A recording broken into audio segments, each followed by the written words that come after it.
Okay, hey gang, we're back. This is Jim here, and today we're going to look at a amortization schedule for a home mortgage loan. All right. So we look at these kind of tables in order to finance our loan and see how much we're going to pay each month and how long it'll take to repay back the loan. So let's see what we got here. Natalie and Richard recently purchased a house at a price of $130,000. Congratulations, Natalie and Richard. In order to finance this purchase, they took out a home mortgage loan. They were able to finance 85% of the value of the new home at a rate of 8.5% on the monthly unpaid balance. They decided to repay back the loan over a 20-year time period. Okay, so I know Excel usually has their own templates for an amortization schedule, but it's important to know how to do these on your own because one, cool accountants know how to do this. And two, it's always good to know how these work, and it's very interesting, and it's good to know the foundation of amortization schedules rather than just using a template. So here we go. Let's start off with these values that we're going to need in order to create our schedule. So we have the purchase price of the house. We're given as $130,000, so you can go ahead and put that down. Okay, the down payment is, let's see. Basically, we're only able to finance 85% of the value of the new home. So that means the other 50% we're going to have to pay upfront as a down payment. That's what it is. So if we hit equals, because Excel works as a function, we can hit equals the purchase price of the house times, or shift 8, 15% or 0.15, which is $19,500 as a down payment. So the amount left we can finance will just be the difference of the two.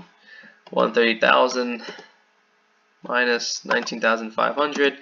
So $110,500 is what we are going to amortize, right? Amortize in the schedule. Okay, and then we're given that the annual interest rate is 8.5%, so you can denote this as 0.085, 8.5%. And the reason my number changed to percent because I had it custom, so it just changes to a percent. All right, and the periodic rate, because for Excel functions, we're going to need to find the repayment based on its periodic rate, or in this case, we're going to be paying every month, right? 8% on the monthly unpaid balance. So we're going to divide our annual interest rate by 12, so then we get the periodic rate for each month, because that's how we're going to calculate our interest payments, right? So for our periodic rate, we can hit equals.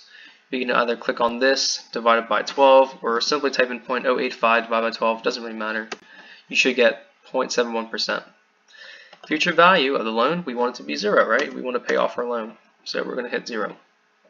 Loan term, yes, we are given that it's 20 years, but in those 20 years, we're making payments every month. So if there's 12 months in a year times 20 years, we're going to be making payments for about 240 months.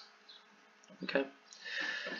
All right, and so we have all we need. All we need to do now is compute our monthly payments. We can do that by hitting, you can either go up to the top here and hit formulas. You can find financial in the header there, scroll all the way down to PMT, which is payment, or simply type in equals PMT, and there's the option for payment. Alright, so the first thing it's going to ask you is for the rate. Now this is going to be the periodic rate, guys, not the annual interest rate. Okay, so this is going to be your 0.71, or your 8.5% divided by 12 months. So 0.71%, comma, NPER is just number of periods. That's our 240 months. Comma, present value. This is not the value of the purchase of the house, but rather the amount you're going to finance. So that would just be the $110,500. Comma, future value, 0, because we want the loan to be 0. We want to pay it off. And type, the payments are going to be made usually at the end of the period, not at the beginning. So you can just hit 0 for at the end of the period. Close your parentheses and hit equals. So we're going to make $958.94 monthly payments, fixed payments for 240 months, 20 years. Alright, so now we can finally get to creating our table now. So we're going to have 5 headings here. We're going to have our payment number, our monthly payment, interest payment, principal payment, and our unpaid balance. To make it pretty, you can just expand the cells. Okay, and what I like to do is I like to bold them, highlight them, Control B, bold. Okay, so start with 0. Let's unbold that. 0, and our unpaid balance is just the $110,500. So you can just hit equals and then click on your value here, $110,500. It should appear there. So let's start with payment 1. We hit 1. We go over to our monthly payments. So this is just going to be the 958. But what I like to do is 2 things. Since we're going to be using this value, this 958 is going to be the same throughout every payment. We're going to use in Excel what we call an absolute reference cell, where we put $signs before the B or the letter and $signs before the number for the cell value, because what absolute reference cells do is it keeps the value constant. So if you have something that's going to be the same for every cell, you're going to want to use absolute reference cells, because if not, it will just take the value of the next cell, which there's nothing in there, so that's just going to throw off your calculations. So when in doubt, use absolute reference cells when you have the same value. And I like to multiply it by -1 so that it becomes a positive payment amount. Because if this was negative and we try to subtract this from our interest payment, our principal payment would be negative, and that's not good. Okay. The reason why it's negative here is because in Excel, when you're making a payment or subtracting withdrawals, it puts it in a negative, little parentheses and red font. Okay. So if $958.94 is our monthly payment, our interest payment would just be the periodic rate, right, off of the unpaid balance, because up here we're given that let's see, at a rate of 8.5% on the monthly unpaid balance. So we're going to multiply our periodic rate, 0.71, and this also gets a absolute reference cell too, because this rate is going to remain constant for the remaining of our payments. We're always going to pay off 0.71% of the interest, the rate of interest on the unpaid balance. So that's going to stay constant. We put absolute reference cells, and we're going to multiply this by the 110,500. That's our unpaid balance. And we're paying $782.71 in interest. Oh my gosh, that's a lot. Which means our principal payment would just be the difference between the monthly payment and the interest payment. So when you add those together, they should add up back up to the monthly payment of $958.94. So our principal payment is $176.24, and that is what we're going to use to pay off our balance, the principal payment. The interest payment you're not going to use to pay off your balance, because let's see, the interest is the cost of borrowing money. That's something you have to pay regardless. While it's the principal amount you have to pay off in order to pay off your loan. And some institutions, financial institutions, allow you to make additional principal payments so you can pay off your balance faster. Okay, so you do have that option.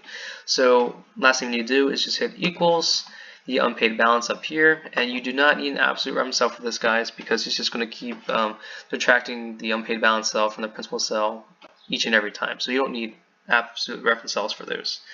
So G18 is my unpaid balance cell. We're going to subtract it from the cell next to it, which is the principal payment, and we get our new balance. All right. And instead of doing this, for 240 times, it's kind of tedious, what I like to do is highlight the last row of the cell. And you look down here, there's a little green box in the bottom right corner. Go ahead and hold on to that, and drag it all the way down. So you see we get the rest of the values rather than doing it every time. Alright, so if we know we did this correctly, we would have a zero balance at the end of the 240 months. So just keep dragging. Oh, we went way too far. Gosh. Let's go back up to 240. Back in the 600s.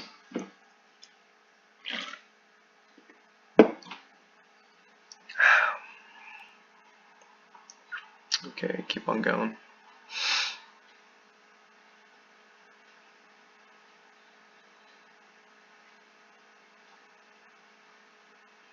I don't know how I got all the way down there that fast. Goodness gracious.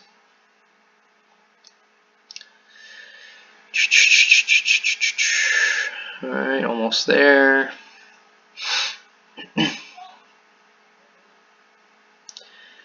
And we are at 240. And yeah, we did it right, because when we at the end of our 240 months, we have a zero balance right there. I'll highlight that for you. And what I like to do is just make it a little neater. I like to put a little border around our table, little schedule here. So if you just highlight it, drag all the way up,